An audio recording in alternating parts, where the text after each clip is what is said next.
Amén. Bueno, vamos a continuar en la serie que hemos comenzado llamado La vida y el comportamiento del cristiano. En esta noche vamos a estar hablando bajo el tema el sufrimiento y su propósito.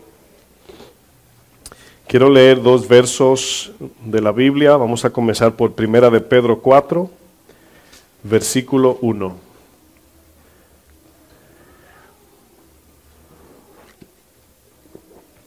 Primera de Pedro, capítulo 4, versículo 1.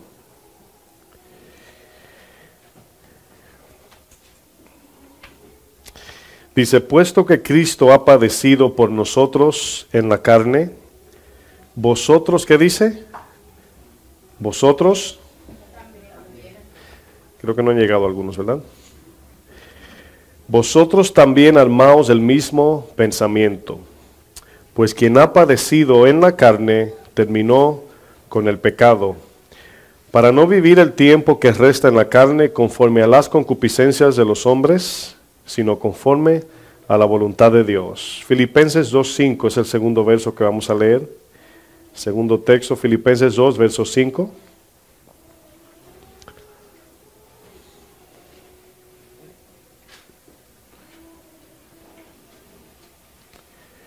Filipenses 2:5 dice, haya pues en vosotros este sentir que hubo también en Cristo Jesús, el cual siendo en forma de Dios, no estimó el ser igual a Dios como cosa que aferrarse, sino que se despojó a sí mismo tomando forma de siervo, hecho semejante a los hombres, y estando en la condición de hombre, se humilló a sí mismo, haciéndose obediente hasta la muerte y muerte de cruz. Uno de los problemas que nosotros enfrentamos en la iglesia cristiana es la batalla con el sufrimiento. No me refiero a que sufrir sea algo fácil o difícil, más bien me refiero a aceptar lo que la palabra nos dice acerca de cómo enfrentar y de entender el sufrimiento. De que el sufrimiento es duro, difícil de atravesar y muy doloroso al soportar, en eso estamos todos de acuerdo. Pero en cómo reaccionamos en conceptos acerca del sufrimiento, eso es exactamente lo que produce aún más sufrimiento del que debemos soportar. ¿A qué me refiero? La palabra del Señor nos enseña que como cristianos debemos sufrir. Como cristianos debemos ¿qué? Sufrir. No significa que tenemos que buscar el sufrimiento, no significa que tenemos que estar a la expectativa de buscar o inclinarnos al sufrimiento, sino esperar que llegue. Jesús dice en Lucas, es imposible que venga tropiezo, pero hay de aquel por cual viene. En la clase anterior, yo hablé de muchos versos y puntos, ¿verdad? Tratando de formar lo que es un fundamento en nosotros acerca de lo que significa maldad. En eso pudimos ver bien, de manera, en la superficie nada más pudimos ver que Dios no es el autor de la maldad. Dios no es o no fue quien creó el sufrimiento. Dios en su plan eterno no estaba el sufrimiento ni el dolor. Pudimos ver que en Satanás se originó la maldad y la consecuencia de la maldad es el sufrimiento. Y ahí es donde todos nosotros, yo quiero que vayamos a Génesis, vamos a ver un pequeño ejemplo allí. Génesis 3, capítulo 17. Fíjense aquí la consecuencia de la desobediencia y qué produjo en la raza humana el desobedecer a Dios. Génesis 3, versículo 17. Dice, y al hombre dijo, obviamente esto es después de la caída, después de la desobediencia. Al hombre dijo, por cuanto obedeciste, esa palabra por cuanto significa la razón por qué. Por cuanto obedeciste a la voz de tu mujer y comiste del árbol de que te mandé diciendo, no comerás de él. Aquí vemos el resultado, la consecuencia de la desobediencia. ¿Cuál es la próxima palabra? Maldita, ¿verdad? Maldita será la tierra por tu causa, con dolor comerás de ella todos los días de tu vida. El verso más adelante dice que le producirá dolor hasta que vuelva a la tierra, porque de ella fuiste tomado, porque polvo eres y al polvo volverás. Significa ese verso que hasta el fin de nuestros días estaremos viendo dolor y sufrimiento. Pudimos ver en la clase anterior la palabra maldición o maldad. En el caso de lo que es maldición, utilizamos en contraste la palabra bueno, cuando el Señor dice, creó Dios, ¿verdad?, los animales y vio que era bueno. Entonces, cuando vemos la palabra maldición, siempre debemos de verla en la idea de que todo aquello que no funciona de manera natural como Dios lo creó, todo aquello que no tiene la bendición de Dios, todo aquello que está torcido, todo aquello que ha sido infectado por el pecado, obviamente es maldición. A veces cuando pensamos en maldición, puede que en nuestra mente, ¿verdad?, vengan pensamientos más místicos que reales. Cuando alguien habla de maldición, por ejemplo, personas supersticiosas hablan de que le echaron una maldición, y todo eso en el mundo espiritual sí es real, pero a veces el concepto de maldición no lo vemos, de que es todo lo contrario a la bendición de Dios. En Satanás se originó la maldad. En Adán cayó la maldición por desobediencia, y en Adán heredamos la muerte. Y muerte no solamente es física, sino muerte, un matrimonio puede estar muerto, puede estar una relación muerta, puede estar nuestros sentimientos muertos, ¿verdad? Y aquí la pregunta es, si Dios quiere salvarnos, y aquí es donde quiero que ustedes comiencen a pensar en esta solución. Vamos a hacer el papel de Dios por un momento, vamos a ponernos en los zapatos de Dios. Si Dios quisiera salvarnos de esta maldición, ¿cuál sería la manera más efectiva? Porque es muy fácil cuando alguien juzga a Dios. ¿Por qué Dios? ¿Por qué no hizo esto? ¿Por qué Dios no hace esto? Bueno, posibles soluciones, vamos a ver algunas. La primera solución, luego del pecado, ¿verdad?, es ignorar el pecado y regalarnos la vida eterna. Eso es una solución para poder, ¿verdad?, volver al Padre. A causa del pecado, otra solución puede ser erradicar la raza humana por completo. Esa es la segunda solución. La tercera solución es atribuirle el pago a alguien inocente, ¿verdad? Si Dios ignora el pecado, número uno, esto hace que Dios sea un Dios injusto y sin ley. ¿Están de acuerdo? O sea, la primera solución, si nos vamos por esa, ignorar el pecado, hace que Dios sea un Dios injusto y sin ley. La segunda opción, si Dios erradica por completo a la raza humana, lo hace justo, pero no le hace misericordioso, como la palabra nos enseña. Si Dios le atribuye la culpa a un inocente, esto lo hace injusto. Si Dios le atribuye a un inocente la culpa. Pero aquí, hermanos, la diferencia es que ese inocente es el mismo Dios y por eso no es injusticia. Repito el ejemplo. Si alguien mató a una persona y va, ¿verdad?, delante del juez, y de los que están allí, los espectadores, tienen al acusado parado ahí en el estrado del juez, y dicen, ¿sabes qué? Vete a la casa, tú eres culpable. Les pregunto, ¿eso es injusticia, sí o no? Claro, porque no es culpa de la otra persona lo que hizo el que está acusado. Pero aquí nos damos cuenta, hermanos, que si Dios quiere salvarnos por amor, tendría que aplicar misericordia y justicia. Es de la única manera que puede el Señor salvarnos. No hay otra manera. Misericordia y justicia. El problema aquí es que para poder aplicar justicia, ¿verdad?, y salvarnos, se necesita misericordia. Pero para poder aplicar misericordia, siendo Dios, Dios justo, no puede dejar la justicia a un lado. Alguien tiene que pagar. En el Antiguo Testamento se repetía una palabra: el Señor no tendrá al culpable por inocente. Ahora, hoy nos damos cuenta que eso no significaba que Dios iba a traer juicio absoluto, sino que por medio de Jesús, alguien iba a pagar por nosotros. Y esto, hermanos, si nosotros hubiésemos sido Dios, con el tipo de pensamiento y como nosotros pensamos, no hubiésemos encontrado una solución como la que Dios encontró. ¿Cómo puede el Señor salvarnos siendo nosotros pecadores? Quiero usar un ejemplo en Mateo 16, versículo 21. Nos damos cuenta, hermanos, que de la única manera que Dios le puede atribuir inocencia al culpable es si otro paga, porque la deuda sigue vigente. Y ya hemos estudiado en otras enseñanzas acerca del rey, o sea, los dos deudores ante el rey. Y nos damos cuenta que la razón, Efesios dice que el Señor es rico ¿en qué? En misericordia, ¿verdad? Mateo 16, 21, aquí es donde el Señor en el contexto le dice, ¿quién dice los hombres que yo soy? Luego le pregunta a los discípulos, ¿quiénes dicen ustedes que yo soy? Y en el versículo 21, si están conmigo en Mateo 16, dice, desde entonces comenzó Jesús a declarar a sus discípulos, quiero que lean conmigo, que le era necesario.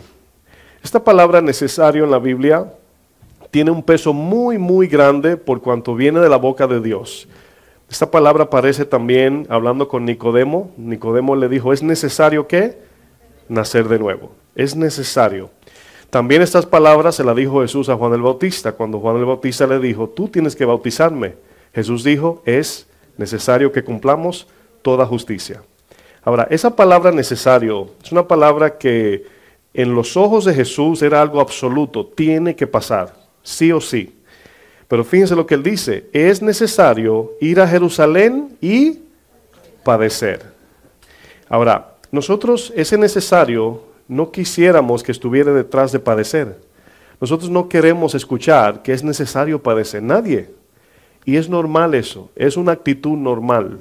No es malo quejarnos por el dolor, lo que es malo es quejarnos con Dios. Cuando algo duele podemos decir, ay. Diga, ay.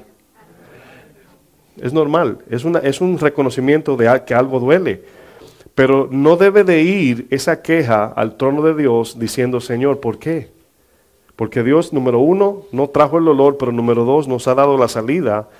Y aquí dice Jesús, y padecer mucho de los ancianos, y de los principales sacerdotes, y de los escribas, y luego dice, y ser muerto. Y resucitar al tercer día. Tres cosas. Necesario padecer, es necesario morir, pero faltó algo. Es necesario resucitar. Ahora, aquí nos damos cuenta que por esa razón Dios pudo aplicar misericordia y justicia. Sigo leyendo el 22. Entonces Pedro, tomándolo aparte, comenzó a reconvenirle.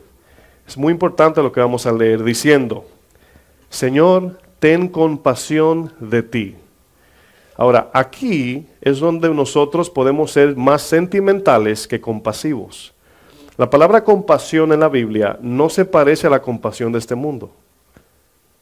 Fíjense lo que dice luego. Dice, en ninguna manera esto te acontezca. Ahora, si tú estás pasando por una dificultad y alguien te dice eso, tú dices, wow, tú eres un hombre de Dios o una mujer de Dios. Y obviamente eso dependiendo del contexto de lo que está pasando. Y aquí dice el verso 23, pero él, ¿quién es él aquí? Jesús, volviéndose dijo a Pedro, quítate de delante de mí, Satanás. Ahora, aquí, hermanos, es donde nosotros podemos ver lo que llamamos paradoja, una aparente contradicción. Satanás es el autor de la maldad y la maldad trajo sufrimiento. Ahora Satanás sabe que por medio del sufrimiento somos salvados y Satanás ahora está trabajando duramente para que nadie sufra. Y cada día, hermanos, vemos este mundo trabajando en acomodarnos en esta tierra. No sé dónde estaba hace poco, andaba con alguien, estamos viendo, no recuerdo dónde. Sí recuerdo las palabras que dije, creo que era con Edwin. Dije, wow, este mundo le está haciendo la vida imposible al cristiano para querer irse de aquí. Porque cada día hay tanta tecnología, comodidad y lujo, que la gente se adapta tanto a la comodidad aquí, que llega un momento que nuestra mente se inmuniza a querer irnos al cielo, porque no está mal la cosa, aparentemente. Y aquí Jesús le llama Satanás a Pedro. ¿Por qué razón? Le llama Satanás, obviamente, porque Pedro está siendo usado por Satanás, pero es la razón de que el enemigo quiere detener el plan de Dios. Ahora, quiero que conecten lo que está diciendo Jesús. Jesús tiene que sufrir, y cuando Pedro lo detiene, el Señor discierne que es obra ¿de quién? De Satanás. Ahora, quiero que vayan conectando los cabos. Fíjense lo que dice Jesús. ¿Me eres qué? Tropiezo. Porque no pones la mira en las cosas de Dios, sino en la de los hombres. Entonces Jesús dijo a sus discípulos, si alguno quiere venir en pos de mí, niéguese a sí mismo, tome su cruz y sígame. Porque todo el que quiera salvar su vida, la perderá. Salvar su vida en este caso significa no solamente no querer morir en un momento determinado, sino más bien acomodarnos a vivir en esta tierra para siempre. Luego dice, y todo el que pierda su vida, todo el que gaste, el que desperdicie su vida por causa de mí, la hallará. Si yo les preguntase a ustedes, ¿cómo podríamos mostrar un profundo amor si no es por medio al sufrimiento? Si usted tiene la solución de eso, usted es más sabio que Dios en este caso. ¿Por qué era necesario Jesús morir y resucitar? Por medio de la muerte saldar la deuda, pero por medio de la resurrección llevarnos al Padre. Quiero usar otro ejemplo, Lucas 15. Lucas 15, 21.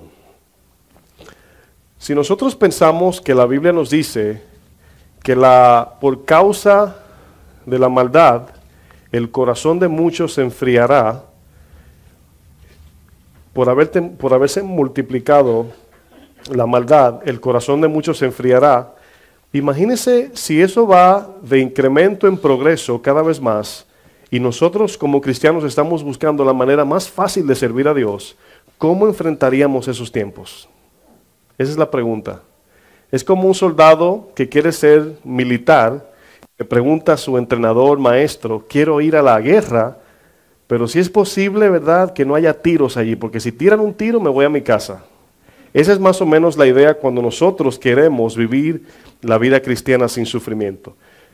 Lucas 15, 21, la historia del hijo pródigo, usted la conoce. Aquí voy a usar unos ejemplos. Dice, y el hijo le dijo, esto es después que el hijo le dice, me voy de la casa, dame mi herencia, a vivir como yo quiero. Jesús usa este ejemplo para ejemplificar de todo aquel que dejó a Dios. Salimos del huerto de Edén, dejamos al Padre, y la herencia representa la vida.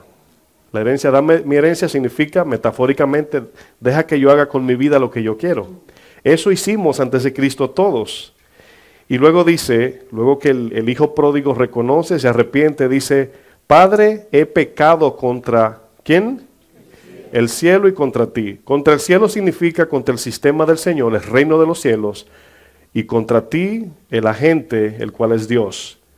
Pero fíjense lo que produce el pecado, hermanos. Ya él sufrió, pasó, comió con los cerdos. Ese fue el producto del pecado, el efecto. Y luego dice, y ya no soy digno de ser llamado tu hijo. Ahora, el verso 22, hermanos, es la redención de nosotros. Dice, pero. Ese pero es cuando nosotros reconocemos ante Dios que somos muertos, necesitados, pobres en espíritu, que sin Él no somos nada. Y en Efesios también dice, en otro tiempo anduvimos en la corriente de este mundo, pero Dios, que es rico en misericordia, ese pero viene cuando nos humillamos. Si se humillare mi pueblo en el cual mi nombre es invocado, entonces yo desde el cielo oiré. Si no hay humillación, no hay pero. Este pero es positivo. Pero el Padre dijo a sus siervos, es como si ignorase lo que Él dijo, pero no lo ignoró, sino que el Hijo vino con una actitud correcta para recibir perdón. Y dice, aquí es muy importante esto, dice, sacad el mejor vestido y vestidle, esto representa seguridad. Poned un anillo, representa identidad. Y poner calzados, habla de propósito. Ahora, todo esto que él pasó, tiene un propósito. ¿El padre lo botó de la casa? ¿El padre lo enseñó a pecar? ¿El padre fue el que provocó lo que él pasó? No, el Padre ahora usa esto como un medio de redención. Y nos damos cuenta que ahora Él tiene seguridad en el Padre, identidad en el Padre y tiene un propósito para con el Padre. Pero ¿cómo podemos recibir esta bendición, hermanos? ¿Es así de fácil de ya pequé, me fui de la casa y ya? ¿Se olvidó todo? No, mis hermanos. Versículo 23 dice, traed, ayúdenme, el becerro gordo. Tiene que morir alguien. Alguien tiene que pagar. ¿Quién está pagando aquí? El becerro gordo. ¿Quién es el becerro gordo? Jesús, mis hermanos. Para que haya fiesta en la casa, tiene que haber uno sufriendo. El becerro gordo. En evangelismo, y no me refiero a usted como evangelista, sino cuando evangelizamos al mundo, tiene que haber sufrimiento en nosotros. Tenemos que sufrir, tenemos que soportar al ofensor, tenemos que servir al necesitado, tenemos que presentar a Cristo, nosotros siendo la cruz o los crucificados, para que ellos tengan vida. Esa es la idea, hermanos. No hay otra manera. Para poder volver al Padre y para poder regocijarnos, hay que matar al becerro gordo. Y matanza es símbolo o es sufrimiento, no símbolo, literalmente es sufrimiento. Y dice luego, y comamos y hagamos ¿qué? ¿Cuántos quieren disfrutar eternamente? Sufrimiento es la marca, mis hermanos. 24 dice, ¿por qué? ¿Por qué mataron al becerro gordo? Es la palabra ¿por qué? Porque este mi hijo muerto era y ha revivido. Se había perdido y es hallado. Y luego comenzaron a regocijarse. Hay veces que queremos que gente venga a Cristo, al cual le predicamos sin nosotros sufrir ni pagar ningún precio. Nosotros podemos volver al Padre gracias a la muerte de Jesús. Ahora el sufrimiento es el medio que Dios usa para salvar. Dios no lo provocó, Dios no es el autor del dolor, sino que el dolor ahora, como ya existe, viene porque viene, Dios entra a redimir el dolor. Ahora podemos entender por qué Dios no siempre sana al enfermo. Porque Dios, hoy hablaba con mi esposa de una pregunta que me hizo, y analizábamos esto. Y cuando usted ora por un enfermo, ¿cuántos creen que Dios puede sanar? Nosotros creemos en milagros como iglesia. Pero cuando Dios nos sana, es porque Dios tiene un plan que usted y yo no estamos mirando. Hay personas que están, vamos a decir, nosotros estamos rodeados de personas, familiares, amigos, vecinos, etc. Y Dios no te mira a ti. A veces nuestras oraciones son egoístas. Sáname a mí, que a mí me duele. Pero Dios dice, si te sano, esta persona y esta persona y esta persona y esta persona y esa persona se pierde. Te necesito enfermo. Esto es lo que vuela la tapa de nuestro cerebro, hermanos. Eso es lo difícil de aceptar como cristianos. Y no significa, les voy a hacer una pregunta, ¿cuántos son padres? Ok, imagínese que usted tenga un niño de 5 años y usted tiene $100,000 en el banco. Y su hijo le dice, cómprame este juguete que vale $5,000. Bueno, ¿cuál es la respuesta de nosotros? Naturalmente es ¿cuál? Ahora, el decirle que no al niño hace que nosotros no tengamos el dinero en el banco. ¿El Dios no perdonarnos significa que Él no hace milagros? No, mis hermanos, el padre le dice que no al niño porque el padre sabe que no necesita el juguete y tiene ese dinero para quizás la universidad de su futuro. Eso es lo que sucede cuando le pedimos a Dios y a veces no nos hace ricos. O a veces le pedimos a Dios y no todo lo que le pedimos Él responde. Porque no siempre estamos pidiendo conforme a ¿qué? A su voluntad, hermanos. Ahí es donde el sufrimiento tiene sentido. A veces queremos que se vaya el sufrimiento y que la gente se salve. Pero no puede haber sanidad sin enfermos. Tampoco puede haber salvados sin perdidos. Como no puede haber consolación de la iglesia si no hay gente desconsolada. Nosotros ahora, el medio que utilizamos para poder mostrar el amor de Dios no es en sí del todo hablar lo que dice la Biblia, sino expresar lo que dice la Biblia. ¿Cómo? Por el amor de Cristo. Yo quiero hablar de 20 puntos o 20 razones por qué es necesario sufrir. Romanos 8, 28. Razón número 1 para los que toman notas. La razón inicial, ¿verdad?, de esta lista, no estoy diciendo que es la única, pero vamos a estudiar aquí, ¿verdad?, hasta donde podamos. Razón número 1, cumplir el propósito de Dios. Romanos 8, 28. Usted conoce el texto. Este texto, si por alguna razón no terminamos las 20 hoy, no hay ningún problema, podemos continuar el viernes próximo. Romanos 8, 28 dice, y sabemos que a los que ¿qué? Aman a Dios, todas las cosas ayudan a bien. ¿Qué son todas las cosas? Buenas y malas. Esto es, a los que conforme a su propósito son llamados. Vamos a hacer un análisis por un momento. Vamos a pensar en algo. Imagínese que usted, por así decir, tiene una enfermedad, una condición. Y usted ora día y noche, Señor, sáname, ¿verdad?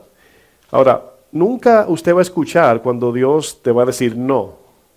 Nunca te va a decir así, no. Sino que muchas veces no te responde o no te sana, en la idea general. Pero por medio de esa sanidad, es lo que la palabra dice, tenemos que confiar en Dios. Dios no nos puede explicar su plan en un plano dibujado completo. En cada paso tenemos que saber que Él es Dios. Cuando Él sacó al pueblo de Egipto al desierto, Él no le explicó todo lo que les iba a pasar. Él solamente le dijo, vamos a la tierra prometida. Y lo segundo, confíen en mí. Entonces, mientras ellos caminaban, le pasaron cosas, no estaban cómodos, no le faltó nada, pero no estaban cómodos, no estaban en lo que ellos querían estar. No tenían lo que otras naciones tenían, no eran tan ricos como Egipto, por así decir. Y en el camino, todo iba a colaborar, a ayudar para bien, si ellos amaban. La palabra amar a Dios significa obedecer el plan de Dios, obedecerle a Él, vivir para Él. ¿Por qué no les ayudó para bien todo en este caso? No amaban a Dios, no obedecían a Dios, no confiaron en Dios. Y muchas veces nosotros, hermanos, cuando este mundo amenaza aquella cosa que tenemos, terrenalmente hablando, y vemos que lo vamos a perder, no siempre decimos o pensamos en el que se va a perder por nosotros perder eso, sino decimos, es que yo no quiero perder porque eso me costó mucho dinero a mí. Y a veces Dios te lo quita. Y ahí es donde vemos el ejemplo, hermanos, de Ismael, donde el Señor tenía un plan con Isaac. Y pasaron 25 años. Yo me imagino cada año que pasaba se miraba la barriguita. No sé cuál era el método de saber si estaba embarazada a los 3 meses. No había sonograma en ese tiempo. Me imagino cada año estaban allí. ¿Ya viene? No, otro año. Pasaron 11 años y vino Ismael, hermanos. Se desesperaron. Y luego vino Isaac. Razón número 2, llevar a cabo el mensaje del Evangelio. Segunda Timoteo 1, versículo 8. Llevar a cabo el mensaje del Evangelio.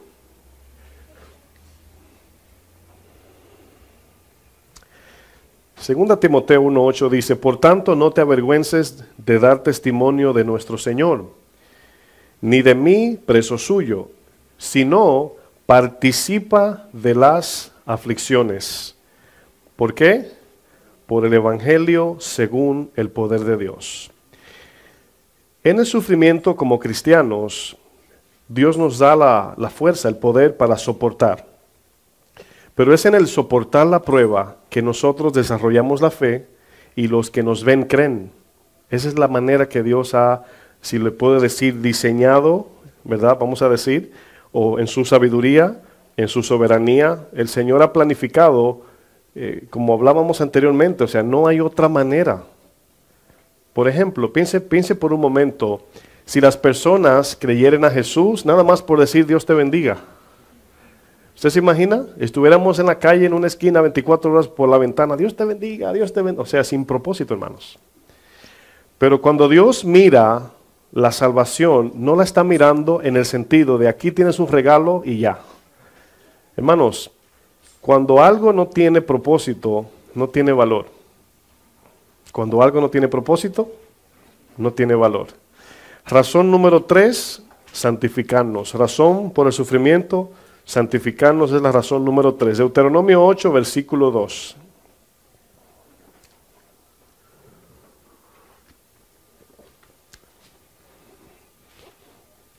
Deuteronomio 8, verso 2. De cada una de estas razones, hay muchos versículos que están conectados allí. Yo solamente tomé uno por causa del tiempo. Deuteronomio 8, 2 dice, y te acordarás de todo el camino por donde te ha traído Jehová tu Dios estos 40 años. ¿En dónde? En el desierto. Ahora bien, humanamente nosotros diríamos, Señor, y no había una manera con tu poder de abrir el mar en dos, de llevarnos a la tierra prometida sin pasar por aquí. Repito lo mismo, algo que no tiene propósito, no tiene valor. Cuando a ti, dice en mi país, no sé si usted lo usa también, pero mi país dice, a lo que nada nos cuesta, hagámosle fiesta. O sea, desperdícialo porque no te costó nada. Pero cuando somos formados, cuando está Dios formando nuestro carácter, que viene el dolor, el sufrimiento, las luchas, hermanos, es como miramos atrás y apreciamos el Evangelio. Dice el Señor, para afligirte, para probarte y para saber lo que había en tu corazón, si habías de guardar o no sus mandamientos. Este verso también sirve para no solamente en el sentido de santificar, sino probar nuestra fe. Razón número 4, depender y crecer en el poder de Dios. Depender y crecer en el poder de Dios. Y yo les pregunto, ¿cómo usted puede ver el poder de Dios manifestarse si usted no tiene necesidad? ¿Hay manera? ¿Usted cree? No hay manera, no hay forma. Entonces volvemos a tener el sentido de que Dios, hay muchos que pueden predicar, Dios provocó la maldad, ¿verdad? Hay una creencia que le llaman absolutismo, donde Dios lo decide todo. Y cuando lo vemos así, yo no quisiera servir a ese Dios, o sea, a mí me molesta ese tipo de Dios. Pero cuando yo veo un Dios que en nuestros errores Él entra a sufrir como nosotros, a ese Dios sí yo quiero amar. Esa es la diferencia. Razón número 4, 2 Corintios 12, verso 7.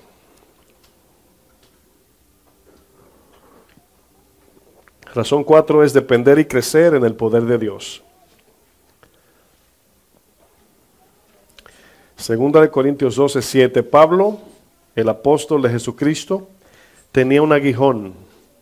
El aguijón, qué bueno que no dice cuál era, porque si fuera gripa, todo el mundo dijese, ¿verdad? Tengo el aguijón de Pablo. No le llamaran gripa. Entonces no dice ningún tipo de cosa en específico, porque los aguijones son todos diferentes para nosotros. Y le voy a decir algo, hermanos, todos tenemos aguijones, el cual Dios no nos va a quitar.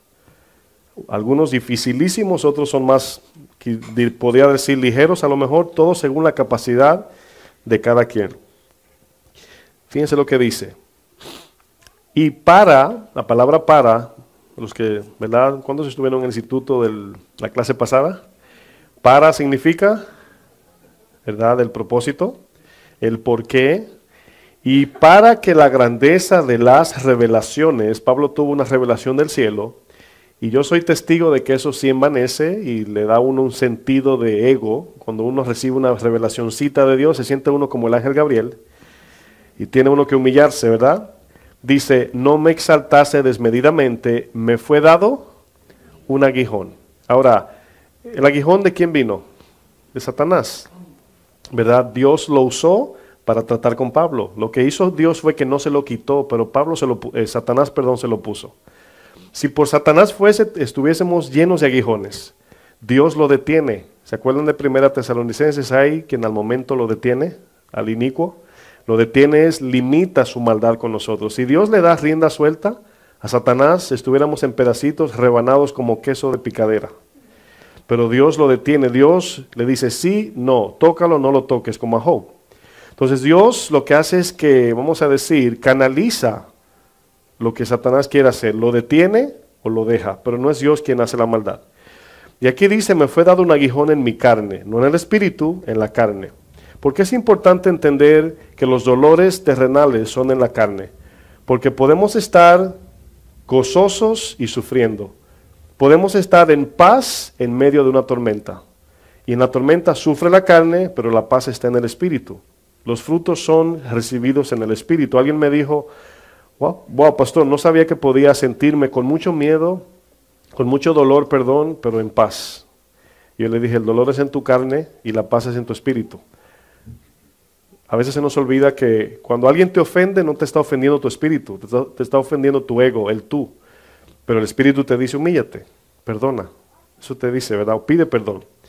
Y por eso Pablo especifica en la carne. Dice, un mensajero de Satanás que me abofetee para que no me enaltezca en sobremanera. Bofetear significa que me mantenga pequeñito.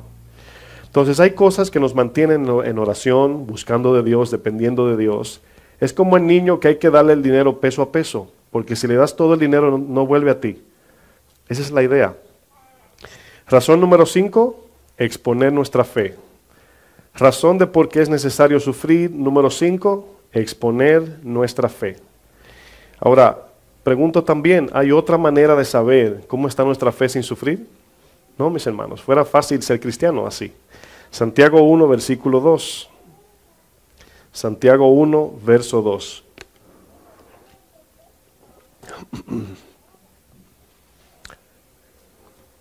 El domingo pasado hablamos bajo el tema la fe imaginaria. Y una de las razones por qué vino esa enseñanza es para que no nos conformemos a creer que estamos bien y en aquel día escuchar, ¿verdad? Apartaos de mí, hacedores de maldad. No queremos escuchar eso, queremos escuchar bien, bien siervo fiel. Y aquí eso es una bendición porque nada más cuando viene la prueba es como sabemos si es oro, ¿verdad? Mi esposa y yo escuchamos un pastor hablando de que a su esposa le regalaron un collar de perlas y se lo llevó allí al joyero, ¿verdad? Para que le hicieran aretes para combinarlos. Y dice que no le tomó ni 5 minutos para decirle que no era perla. Ahora, si él a lo mejor no hubiese ido a la joyería, su esposa hubiese estado a lo mejor muy exaltada con su collar de perlas falso, pero no lo sabría hasta que no fuese a probarlo. Entonces nosotros tenemos que probar la fe y de la única manera, estudiamos el domingo, era por el sufrimiento. No hay otra manera. Y es lo que te dice de qué tamaño eres en fe. Santiago 1:2 dice, hermanos míos, tened por sumo gozo cuando os halléis en diversas, ¿qué? Pruebas, padecimientos, sufrimiento, ¿verdad? Luego dice el 3, sabiendo, ahora, hay veces que podemos sufrir por ignorancia. ¿A qué se refiere? Si usted tiene un dolor en su cuerpo, usted ignora la razón. Comenzamos a decir, es cáncer, me voy a morir mañana, no sé, a lo mejor me senté así, eso provocó el dolor, no sabemos. Y aparte del dolor, viene más dolor, la incertidumbre. Entonces, por ignorantes a veces de algo, de cualquier cosa, todos somos ignorantes en diferentes áreas, viene dolor encima del dolor. Por eso el verso 3 dice sabiendo, por eso dice sabiendo, ¿verdad? Bueno, cuando sufrimos como cristianos, ¿debemos de qué? De saber por qué estamos sufriendo, o por causa del pecado, que es consecuencia, o porque vino una prueba a mi vida, el cual tengo que atravesar. Sabiendo que la prueba, la aflicción, el dolor, la ofensa, cualquier tipo de situación que viene de vuestra fe produce paciencia. Ahora, aquí es donde nuestra fe es expuesta. Ahora, nosotros no siempre pasamos la prueba, no siempre. Hay en áreas que sí, hay en otras que no. En las que no pasamos la prueba es una bendición porque volvemos ahora a examinar nuestro corazón, ¿por qué fallé? Yo pensé que en esa área estaba bien, pero vi que no estoy bien. Necesito orar más, ayunar más, estudiar más, lo que sea que haya que hacer. Acercarme a Cristo si me alejé, cualquier solución, y eso nos ayuda. Pero si no viene la prueba, nunca sabríamos, hermanos. Es como que te vendan a ti, si tienes vehículo, llantas, y te digan, estas llantas son las mejores del mundo. Y te dice luego, pero no las use.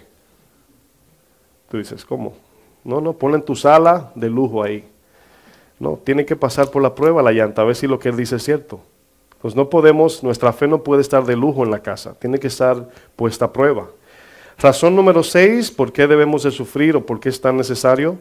Glorificar a Dios. Job 1:21. Este versículo, hermanos, es un versículo chocante para muchos de nosotros, pero es exactamente donde nosotros podemos decir que Job de verdad era un hombre de Dios. Job 1:21 dice, y dijo Job, en este caso, ahora Job acaba de perder todo. Todavía Job no sufría en su carne, eso es capítulo 2. Pero hasta aquí perdió sus bienes, sus familiares, etc. Estaba sufriendo, hermano. ¿Usted cree que estaba en dolor? Fíjense lo que dice. Desnudo salí del vientre de mi madre, y desnudo volveré a ella. Lo mismo que en sentido figurado Adán. Del polvo vine y al polvo volveré. Dice, Jehová dio y Jehová quitó. Sea el nombre de Jehová, ¿qué? Aquí es donde nos damos cuenta, hermanos, ¿dónde está nuestra fe ante Dios? Cuando algo malo nos sucede. ¿Cómo vemos a Dios? ¿Cómo vemos aquello que perdimos? ¿De verdad vivimos entendiendo que todo lo que tengo es dado por Dios? Esa era la actitud de Job. Job dijo, todo lo que tengo me lo dio Dios. Si Él me lo quita, gloria a Dios. Ahora, si notan, Job no está reprendiendo al diablo. Por eso dice la Biblia, y no le atribuyó despropósito a Dios. Porque Job decía, yo dependo de Dios. Si Dios deja que me pase esto, algo está haciendo Dios. Esa es la idea. ¿Tiene sentido? Razón número 7. Razón número 7, conocer más a Dios.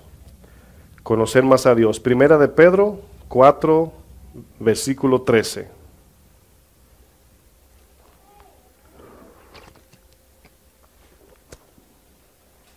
Qué bonito que el sufrimiento nos trajo a Cristo, y aquí estamos recibiendo enseñanza de que tenemos que sufrir más. Pero tiene propósito este sufrimiento, esa es la diferencia. Primera de Pedro 4:13 dice, sino gozaos por cuanto sois participantes de los padecimientos de Cristo, para que también en la revelación de ¿qué? De su gloria. Esos padecimientos, hermanos, traen el conocimiento de Dios. ¿Por qué? Es en el momento que clamamos más a Dios, estamos en fe, y es el momento que Dios más se manifiesta. No pudieron los que salieron de Egipto ver las grandezas de Dios si no estuviesen pasando por lo que estaban pasando. Imposible. Obviamente la ambulancia no es necesaria si no estamos enfermos. Y Dios, siempre lo veo así, entra como esa ambulancia a socorrernos, hermanos. No provocó Él el accidente, pero viene a salvarnos. Y aquí, el texto más adelante del 1 de Pedro 4:13 dice, para que también en la revelación de su gloria nos gocemos.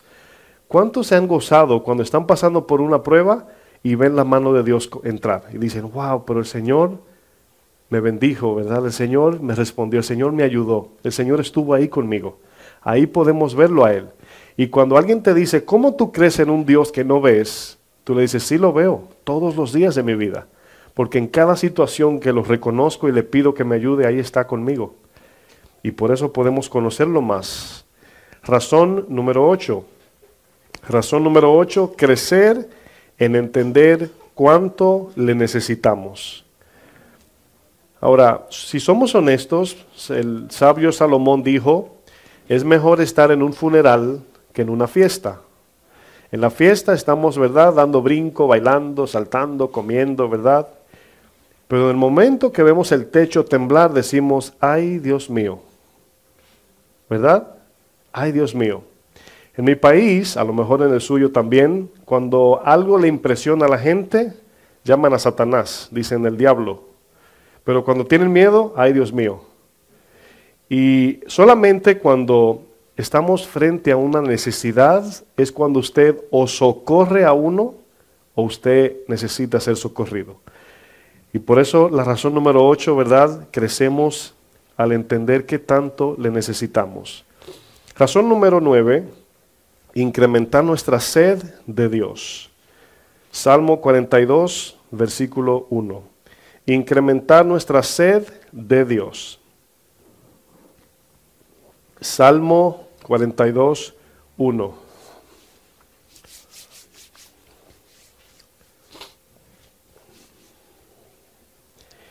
Incrementar nuestra sed de Dios.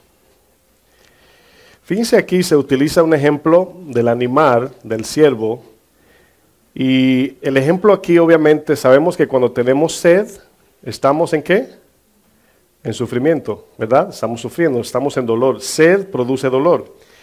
Dice, como el ciervo brama por las corrientes de las aguas, así clama por ti, oh Dios, el alma mía. Ahora, aquí el clamor es producido por un dolor. Es un dolor que surge, nace de la necesidad y de la sed del animal.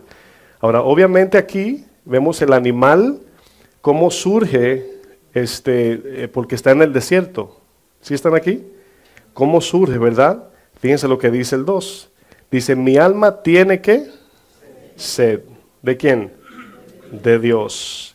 Del Dios vivo, y luego pregunta, ¿cuándo vendré y me presentaré delante de Dios? Razón número 10. Razón número 10 nos motiva a orar. Lucas 18, 1. Nos motiva a orar.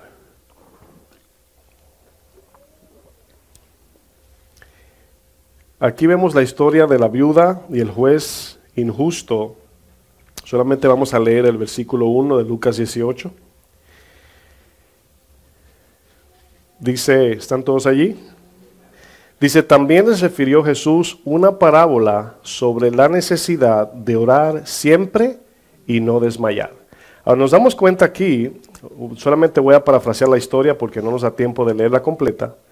Nos damos cuenta cómo el Señor está usando un ejemplo de una viuda que se estaba quejando contra aquel que le provocaba injusticia. Y la petición aquí es, hazme justicia de mi adversario, mi ofensor. Entonces vemos que esa injusticia provocó que esta mujer le pidiera al juez, que es un tipo de oración. Señor, ayúdame, clamando ayuda en este caso. Razón número 11, incrementa nuestro deseo de la vida eterna. Ahora, al principio hablaba un poco de la comodidad que en este mundo cada día vemos. Y este mundo, a pesar de que siempre, como iglesia, siempre enseñamos que nada en sí es malo, pero a la misma vez hay cosas que tienen el propósito de dañar, y tenemos que aprender a discernir de dónde vienen todas esas cosas. ¿Por qué? Porque este mundo está cada vez más creciendo en tecnología, en acomodarnos a esta vida aquí y ahora. Como cristianos tenemos que vivir en esa práctica de recordar a dónde vamos. Dice Efesios que nuestra ciudadanía es en el cielo, no es aquí. Pero si nos acomodamos, Primera de Pedro dice, como peregrinos y extranjeros, les pido que os abstengáis de los deseos que batallan contra el alma. Los deseos que batallan contra el alma tienen que ver también con todo aquello que afecta al alma y la eternidad. Entonces, no es malo estar cómodos, pero a veces mucha comodidad, hermanos, nos hace olvidar y anhelar el cielo. Razón número 12. Antes de pasar al 12, se me fue una partecita, no le di el sentido a la explicación. La parte allí es que nosotros, por ejemplo, razón número 11, repito, es incrementa nuestro deseo de la vida eterna. Tiene que ver también, otra explicación es, al ver el sufrimiento y la maldad en esta vida, es lo que hace que queramos salir de aquí. Esa es la idea. Dice Romanos 8 que la tierra misma gime, ¿verdad? ¿Con dolores de qué? ¿Verdad? Entonces nosotros también el mismo dolor hace que, oh Cristo, ¿verdad? Ya ven pronto. Esa es la idea. Razón número 12, trae entendimiento el sufrimiento. Salmo 119, 71. Salmo 119, 71. Fíjense lo que dice el salmista aquí. Razón número 12, trae entendimiento el sufrimiento. Dice el salmista en el verso 71, Salmo 119, dice, bueno me es haber sido humillado. Ahora, obviamente cuando decimos estas palabras a no creyentes, como que, ¿verdad?, hacen a uno como loco. Bueno me es haber sido humillado. Dice, para que aprenda, habla del propósito del por qué le fue bueno, no por el dolor, sino por el propósito, para que aprenda tus estatutos. Ahora, aquí es donde el sufrimiento va recobrando sentido. Voy a decir esto antes de seguir. Nunca llegaremos al punto de disfrutar el sufrimiento. Nunca. Imposible. Siempre va a doler. Lo que va a traer el gozo, la paz, la esperanza, es lo que sucede luego del sufrimiento. Como el embarazo, ¿verdad? Y nunca llegaríamos a un punto donde nos gozaríamos porque estamos en dolor. El gozo no es por el dolor, el gozo es por lo que viene luego del dolor, o lo que va a suceder luego del dolor. Razón número 13, nos enseña a odiar el pecado. Cuando nosotros entendemos que todo el sufrimiento, la ofensa, los problemas, la tribulación que pasamos, cuando recordamos que todo sucede por causa del pecado, todo lo malo, todos los dolores, sufrimiento, cuando vemos que nacen niños deformados, cuando vemos el abuso de los gobernadores, cuando vemos la ofensa de nuestro prójimo, cuando vemos la maldad en nosotros, cuando reaccionamos, todo eso produce en nosotros odio por el pecado. Es una oración que debe de estar en nuestra lista. Señor, ayúdame a odiar el pecado, de cualquier color que sea. Razón número 14, privilegio de ser copartícipes con Cristo. Privilegio de ser copartícipes con Cristo. Para esto voy a leer Hechos 5:41. Hechos 5:41 habla de cuando apresaron a Juan y a Pedro. y lo llevaron luego delante del concilio. Y fíjense la actitud de ellos. ¿Se acuerdan de Pablo y Silas también?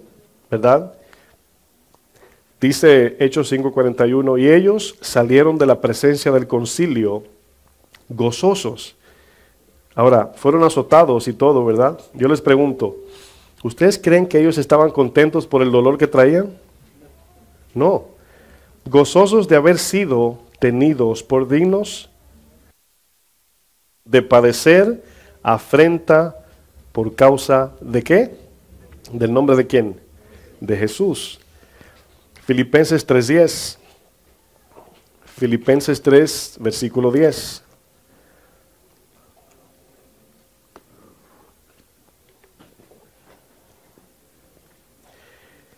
Filipenses 3:10 dice, a fin de conocerle y el poder de su resurrección y la participación de sus padecimientos, llegando a ser semejante a él en su muerte. Cuando la palabra del Señor nos enseña que debemos de ser como Jesús, nos está hablando del sufrimiento mayormente. Es el sufrimiento que nos permite cuando alguien te ofende. O sea, es difícil tratar con gente. Cuando digo gente, todos nosotros. Es duro porque tú eres diferente a mí, yo soy diferente a ti. Y si queremos tomar una decisión hasta para ir a comer, es un problema. Yo quiero una cosa, tú quieres otra, tú tienes un punto de vista, yo tengo otro. Pero el sufrimiento nos lleva, hermanos, a sufrir y decir no al yo y sí a ti, siempre y cuando nos rompa la palabra de Dios. Entonces el sufrimiento es lo único que nos permite, cuando alguien dice tengo un buen amigo, no es una persona que solamente porque ven televisión juntos, es porque han pasado cosas juntos. ¿Verdad? Razón número 15, recompensa. Razón de por qué el sufrimiento es necesario atravesar es la recompensa. Lucas 6:22. Lucas 6, versículo 22.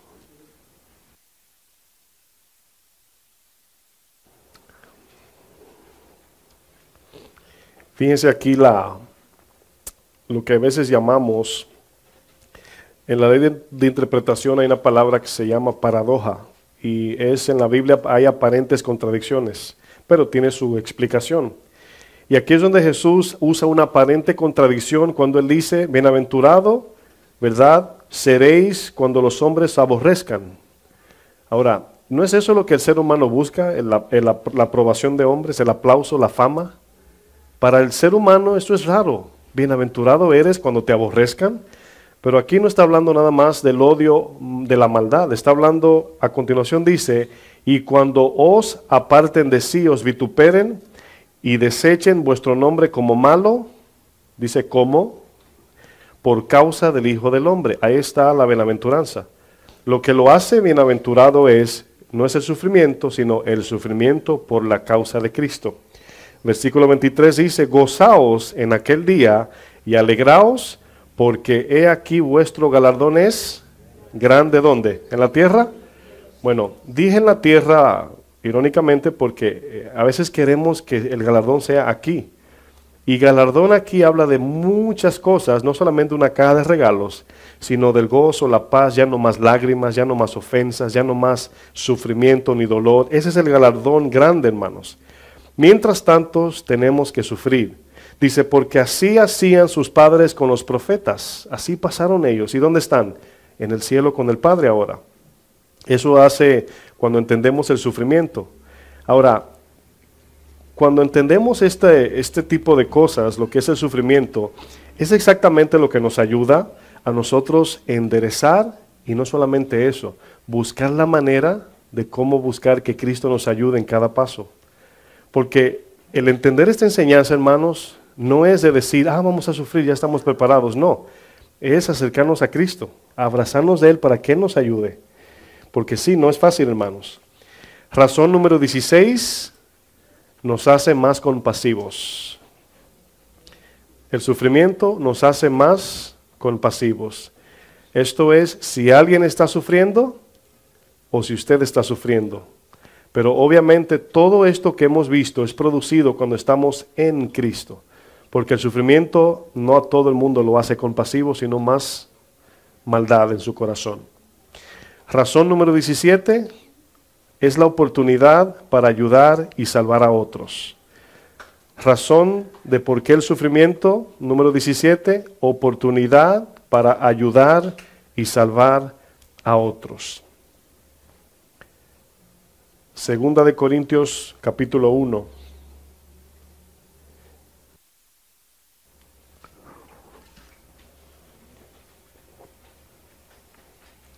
Segunda de Corintios capítulo 1, verso 3. Dice Pablo aquí: bendito sea el Dios y Padre de nuestro Señor Jesucristo, Padre de misericordias y Dios de toda ¿qué?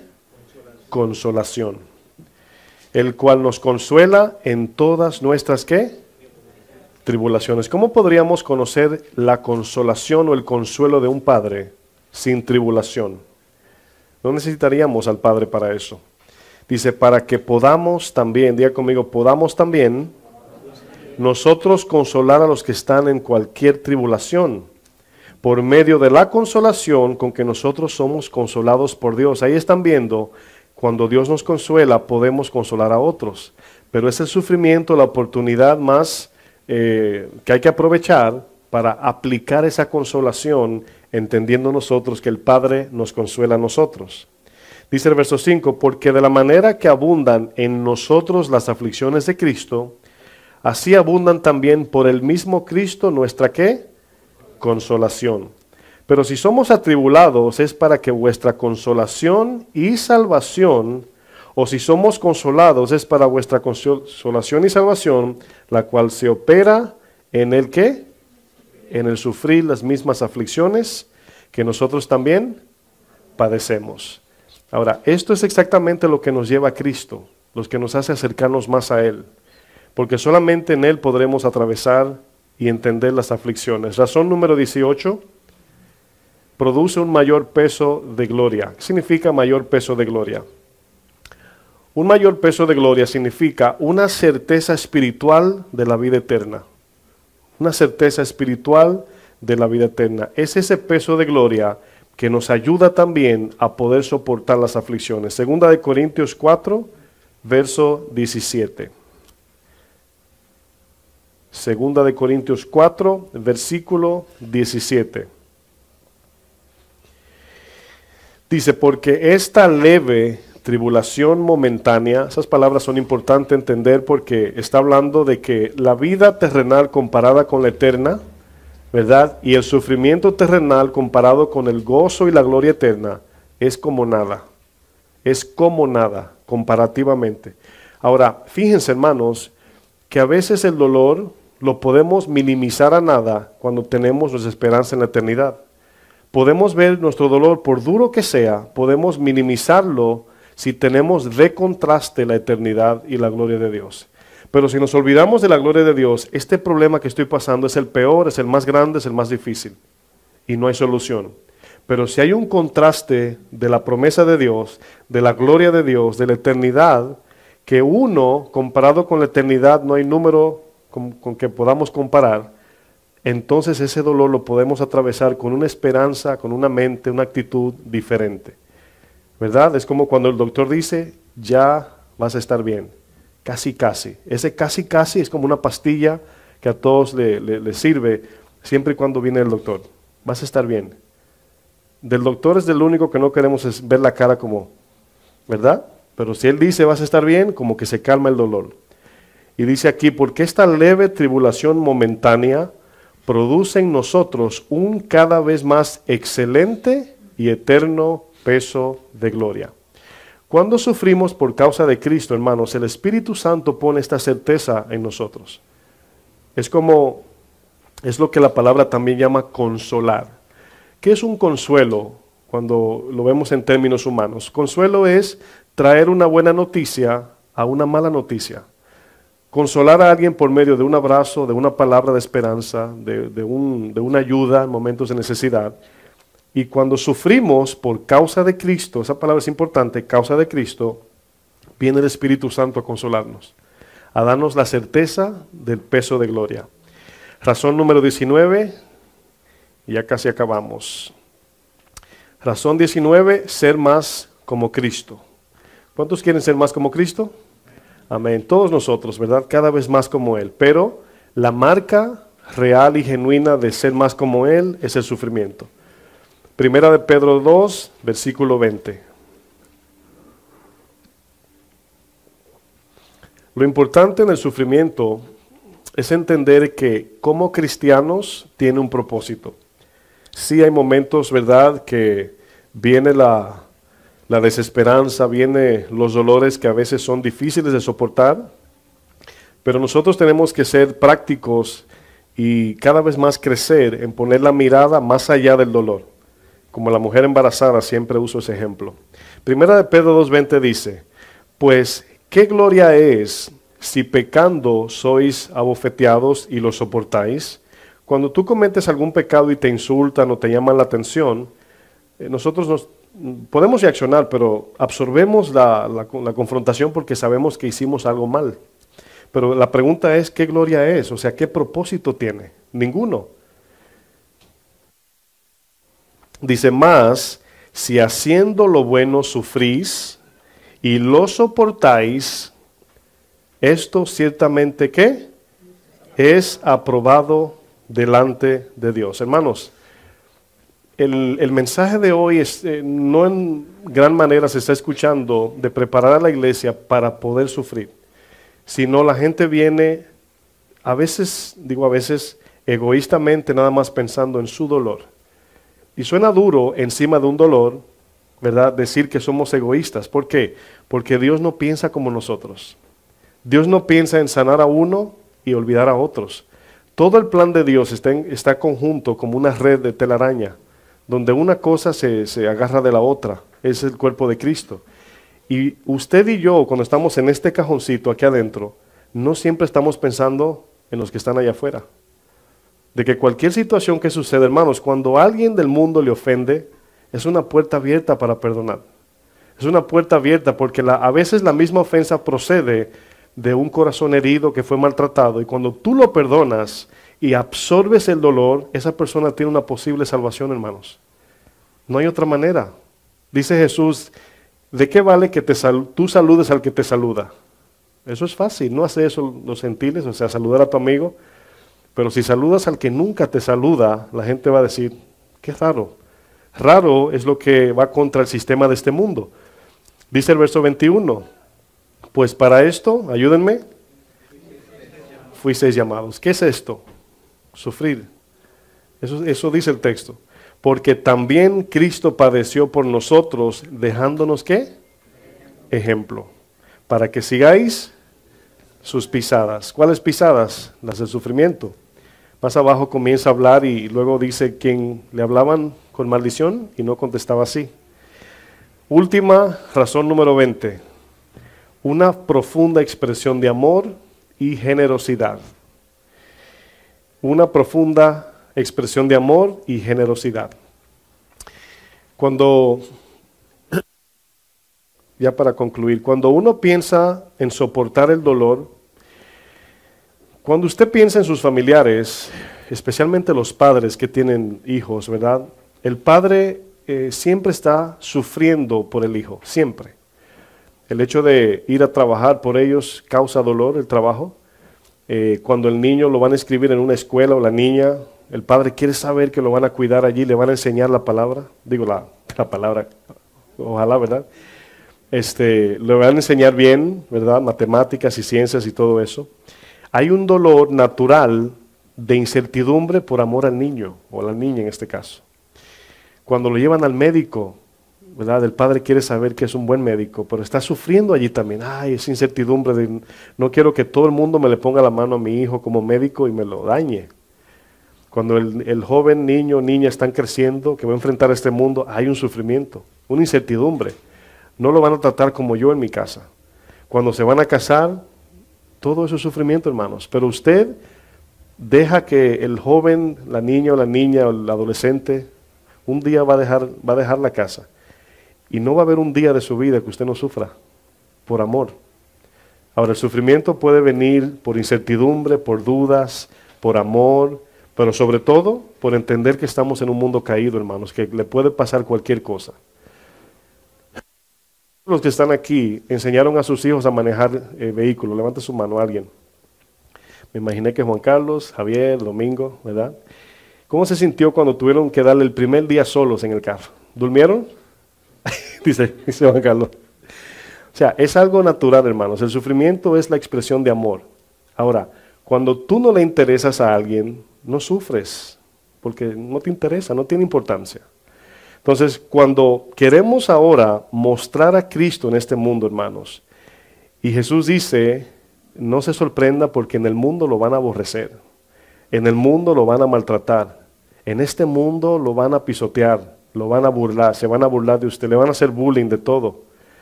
Y en ese momento nosotros debemos, claro, decir, Señor, esta es la mejor oportunidad para presentar a Cristo. Ahora, todos entendemos que no es de decir, vamos, como dicen en México, a echarle ganas nada más. No, hermanos, tenemos que estar conectados a la vid para que siga fluyendo el fruto del amor, de la paz, porque cuando nos desconectamos y alguien te ofende, la mejilla va a ser tu puño o tu mano, porque no tenemos la capacidad de soportar en amor. Yo quiero terminar leyendo 1 Corintios 13.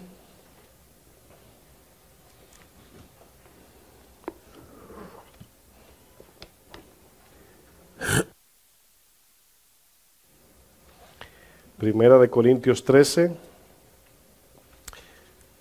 versículo 1, vamos a leer desde el 1. Y ahí concluimos, para que no sufran más ya. Cuando nosotros preguntamos, por ejemplo, ¿de verdad me amas? Esa pregunta entre parejas, ¿verdad? O amigos, la pregunta significa, ¿de verdad estás dispuesto a dar tu vida por mí? Esa es la pregunta, eso significa, ¿de verdad me amas? Porque cuando somos amigos de fiesta, yo tenía muchos amigos de fiesta, pero no tenía amigos de sufrimiento. Muy, muy raro. Cuando la cosa estaba mal, mi abuelo me decía, yo trabajaba desde los 11 años y siempre manejaba dinero. Y mi abuelo me decía, ninguno de esos son tus amigos, me decía. Cuando tú no tengas dinero, te vas a acordar de mí, me decía. Y yo decía, papá, tú no entiendes, son mis mejores amigos. Y así, dicho y hecho, ¿verdad? Primera de Corintios 13, verso 1 dice, si yo hablase lenguas humanas y angélicas y no tengo amor. Ahora, ¿por qué habla del amor cuando usamos un don? Acuérdense que el capítulo 2 se habla de los dones. Porque podemos usar un don para un hermano, pero por jactancia. Ahora, en el momento que Dios nos usa, surge el ego. Va a subir, hermanos, va a subir.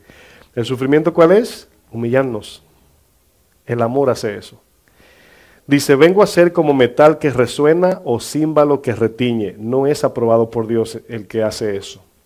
Si yo tuviese profecía y entendiese todos los misterios y toda la ciencia y toda la fe de tal manera que trasladase los montes y no tengo amor, de nada me sirve. Ahora, hay una conexión tan maravillosa en esos versos donde a veces no la vemos, es que Dios te va a dar dones, te va a ayudar, te va a dar sabiduría, pero te lo da con el propósito de servir a otros y no de tú vanagloriarte. La vanagloria va a surgir cuando viene una revelación o un sueño, uno dice, wow, el Señor me mostró algo tan maravilloso, pero eso puede tener doble sentido, o puede ser por jactarnos, o puede ser por amor al prójimo. El don de sanidad puede ser por amor al dolor del hermano, o puede ser para que sepan que yo tengo el don. Fíjense la diferencia, hermanos. Siempre la marca es el sufrimiento. No es cuestión de que si somos orgullosos o no, somos.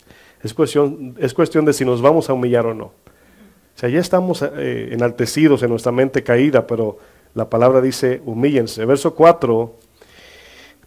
3 dice, y si repartiese todos mis bienes para dar de comer a los pobres, y si entregase mi cuerpo para ser quemado y no tengo amor, de nada me sirve. Hermanos, no hay un dolor en el alma, en el vientre, cuando alguien hace un favor y no se lo dice a nadie, humanamente hablando. Por eso es que las fundaciones y ven iglesias y gente tirándose fotos en el África, en todos los lugares con los niños abrazados para que vean que están haciendo la labor. Eso tiene doble sentido, hay veces que es necesario por el proyecto, pero mayormente tiene que ver con la vanagloria, hermanos, de decir lo que hacemos, a quién le damos y a quién no le damos. Y el hecho de cuando tú te sientes que necesitas ser galardonado cuando haces un bien, el Señor dice, cuando des limosna, no se lo digas a nadie para que reciban el galardón de Dios. Porque si lo hacen de manera pública, ahí está su recompensa. Parece que es una batalla humana donde cuando hacemos algo bien, queremos que alguien lo vea. Y si alguien te critica, la tercera guerra mundial. Ese es el ego del griego yo. Así, bueno, no es bromeando, en serio es yo significa ego en griego. Y todos batallamos, hermanos. El sufrimiento es bajarlo. O sea, no es cuestión de que si soy orgulloso, no, somos. Aquí la diferencia lo hace es que tenemos que sufrir en decir me humillo. Y ahí está la batalla. Dice el texto de, ¿estoy dónde? Sí, en el 3, termino el 3 y voy a retomar. Dice, y si repartiese todos mis bienes para dar a comer a los pobres, y si entregase mi cuerpo para ser quemado y no tengo amor, de nada me sirve. Hermanos, ¿usted se imagina que alguien puede quemar su cuerpo por vanagloria? Eso dice el verso. Alguien se puede quemar y en el cielo, en el día del juicio, cuando vayamos al cielo delante del Señor, es que vamos a saber quién hizo las cosas por amor y por fe. Y ahí es donde viene 1 Corintios 3, dice, el fuego, a ver si sus obras son de heno, madera, hojarasca, plata, piedras preciosas, el fuego lo va a determinar. Y aunque yo diga, hermanos, ustedes saben que yo soy un hombre de amor, ustedes me conocen, mis hermanos, es engañoso el corazón. Solo Dios pone la regla a medir nuestro corazón, solo Dios. Y el fruto, claro, dice Jesús. El verso 4 viene Pablo a decirle a la iglesia de los Corintios, porque estaban batallando con los dones. Y yo sé hacer esto, y yo sé hacer aquello, y yo tengo que profetizar, es un desorden. Y es donde termina Pablo diciendo, yo les mostraré un don más perfecto, el amor. Y en el verso 4 inicia Pablo diciendo, el amor es sufrido. Lo primerito que dice, sufrido. Si tú no sufres, no amas. Y luego dice, y benigno. Ahora, aquí se duplica el dolor. Porque una cosa es soportar cuando te ofenden, otra cosa es servir al ofensor. Aquí hay doble dolor, hermanos. Una cosa es quedarte callado cuando te ofenden, y la segunda es servirle en bien al que te ofendió. Sufrimiento, hermanos.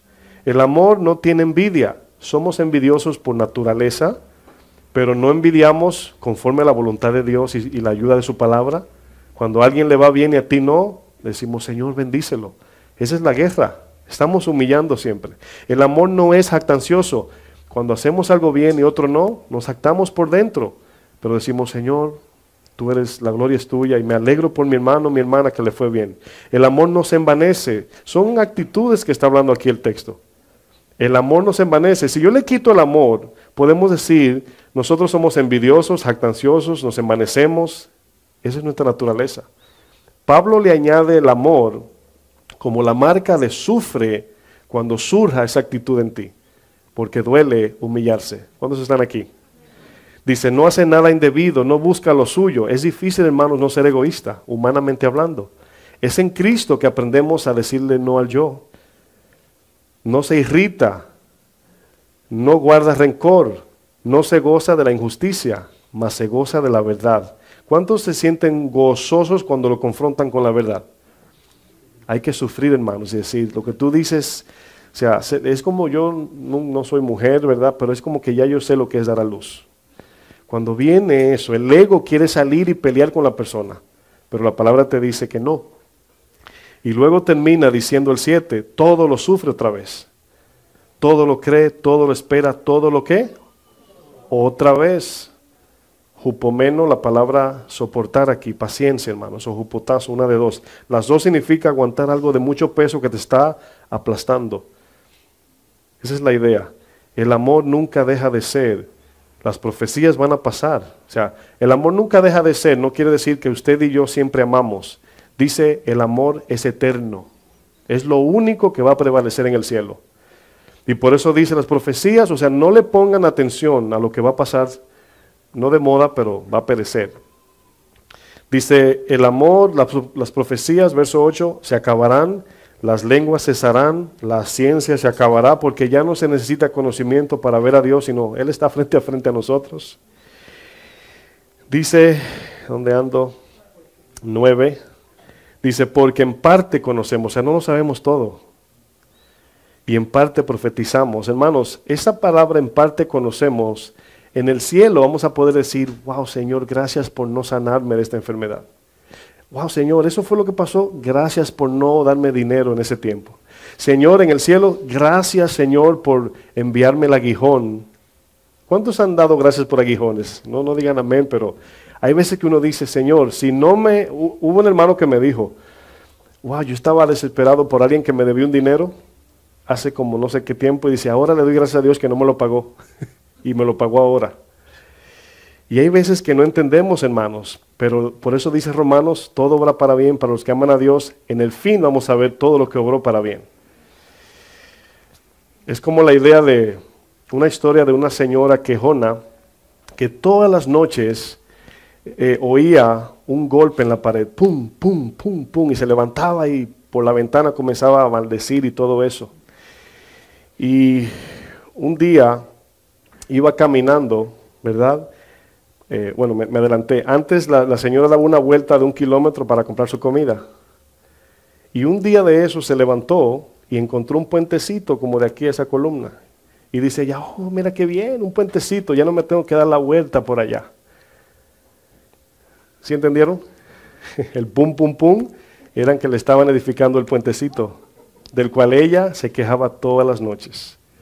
Ahora, no nos damos cuenta a veces del pum, pum, pum, ahora, pero un día llegará. Por eso Pablo dice en el versículo 9, porque en parte conocemos y en parte profetizamos, mas cuando venga lo perfecto, entonces lo que es en parte, o sea, entenderemos todo como es, 100%, eso es lo perfecto. Mas, dice 11, cuando yo era niño, hablaba como niño, pensaba como niño y juzgaba como niño. ¿Qué está diciendo? Bueno, cuando el niño tiene, decía yo a Javier, estamos hablando que los niños, ¿verdad? Cuando piden agua, ellos no analizan, dicen, mi papá no trabajó la semana pasada, ¿habrá agua aquí? No, ellos dicen, I'm thirsty. No, yo no sé, búscame agua. O sea, ellos no tienen que ver de dónde viene la comida. Si tienen hambre, tienen hambre. Son niños, ¿sí entienden? Pero ya cuando van creciendo, preguntan diferente. Dice, ¿hay agua en la nevera? ¿Compraron agua? Ya es diferente, ya la madurez te trae entendimiento. Nosotros a veces espiritualmente somos niños, quejándonos, Señor, y tú nos respondes y el Señor no hace esto. Pablo está usando el mismo ejemplo de que cuando él era niño juzgaba como un niño, mas cuando ya fui grande o hombre, dice, dejé lo que era de niño. Ahora vemos por espejo oscuramente, o sea, no lo entendemos todo, mas entonces veremos cara a cara a Cristo, claro. Dice, ahora conozco en parte, pero entonces conoceré como yo fui conocido. ¿Sabe lo que quiere decir eso? Entonces yo voy a ver como Dios me estaba mirando. Yo voy a ver cómo Dios vio todo en la eternidad. Y ahora permanece en la fe, la esperanza y el amor, estos tres. Pero el mayor de estos es el amor. Cerramos reconociendo que el amor es sufrido. Padre, gracias por tu palabra, Señor. Gracias porque la mayor expresión de tu amor por nosotros fue mostrado en la cruz, Señor. Perdónanos porque a veces ignoramos aquello, Señor. Eso que sucedió allí todavía no lo entendemos del todo, aunque sabemos en parte. Pero un día, Señor, te veremos cara a cara y aquellas cosas que atravesamos aquí, así como el pueblo en el desierto, no entendía por qué estaban en el desierto. Y surgían quejas, y se quejaban y se salían del propósito para llegar más pronto a la tierra prometida.